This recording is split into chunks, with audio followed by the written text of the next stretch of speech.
जी हाँ। Sir, death होने से पहले जो पेशेंट होता है उसमें 24 आवर्स के पहले क्या क्या सिम्टम्स शो होने लगते हैं? अगर हम एक टर्मिनली पेशेंट के साथ डील कर रहे हैं जो काफ़ी गंभीर हैं और जिनमें लगभग मृत्यु निश्चित है, क्योंकि कोई गंभीर ऐसी बीमारी है जिसमें हर प्रकार का प्रयास संभव हो चुका है और बड़े अस्पताल, tertiary care unit, multiple doctors की टीम ने ये कह दिया है कि भाई अब इनमें मेडिकली हम कुछ सपोर्ट नहीं कर सकते।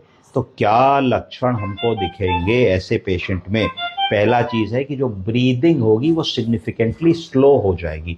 स्लो का मतलब है कि शैलो ब्रीदिंग होने लगेगी, जैसे हम लोग सांस लेते हैं ऐसी ना हो करके वो धीरे धीरे छोटी सांस होने लगेगी,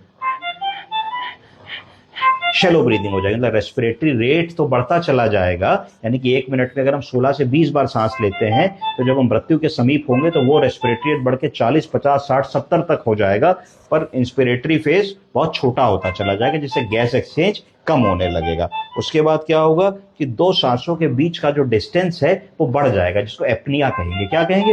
एपनिया कहेंगे। कि दो सांसों के बीच में कई बार ऐसा होगा कि आदमी बहुत देर तक सांस नहीं लेगा और कई बार होगा बहुत जल्दी जल्दी सांस लेगा। दोनों चीजें हो सकती है, एपनिया के फेस भी होंगे या टकैपनिया के फेसेस भी हो सकते हैं।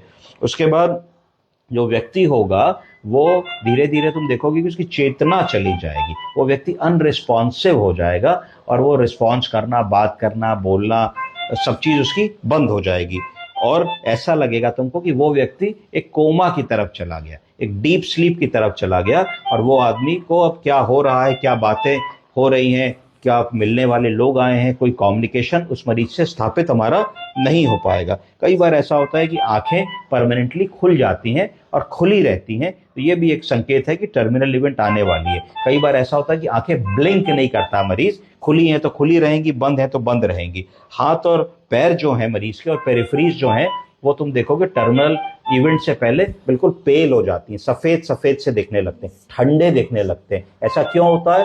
क्योंकि टर्मिनल इवेंट से पहले मरीज का कार्डियो रेस्पिरेटरी कंप्रोमाइज हो जाता है, यानी कि हार्ट कम तरीके से ब्लड को पंप करता है, धीरे धीरे ब्लड प्रेशर कम होने लगता है। जब ब्लड प्रेशर कम होने लगता है तो वाइटल ऑर्गन्स तक ऑक्सीजन नहीं पहुंचती है, जब ऑक्सीजन नहीं पहुंचती है तो धीरे धीरे यूरिया बढ़ने लगता है, क्रेटिनिन बढ़ने लगता है, यूरिमिक इंसेफेलोपैथी होने लगती है।